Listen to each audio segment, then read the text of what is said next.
I hope we can have an honest conversation, that we can see Cuba for what it is. Researchers, scientists, school teachers, lawyers, doctors, and farmers start seeing people for the people they are and not just as a government. The United States of America is changing its relationship with the people of Cuba.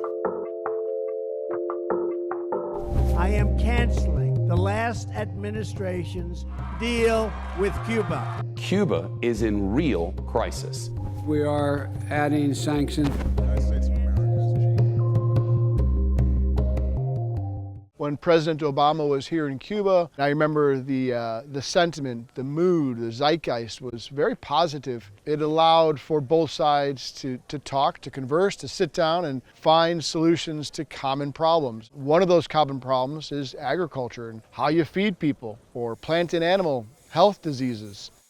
There were some important initiatives taken, but when he left office, a lot of that momentum was unfortunately lost. The idea was that this is not going to stop. Once the genie is out of the bottle, there's no going back. But what we learned is they can put the genie back in the bottle, and they certainly did. President Trump, had a series, obviously, of regulations that impacted the relationship. What we've seen as a consequences of our actions over the last 8 years, both President Trump and President Biden, is we've seen 2 million people exit the country, which is incredibly frightening, not only for the future of Cuba, but of course, we have 2 million more Cubans showing up on the borders of the United States. We need to focus more on building better relationships. We still export about $300 million of food from the United States to Cuba, which is very positive.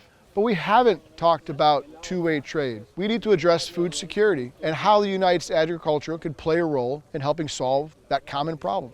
I would like to see a serious discussion, not only on how the United States agricultural producers can increase their exports. We believe we can quadruple the amount of exports that we currently do. And I'd also like to see us talk more about ways where we can increase local Cuban agricultural production. Focus on goods that Cuba can also do very well, and then export their products to the United States, which we know there would be a readily available market to do that. I'd like to see a more serious discussion on plant and animal health issues. That's something that impacts us all. Pests and diseases don't understand politics.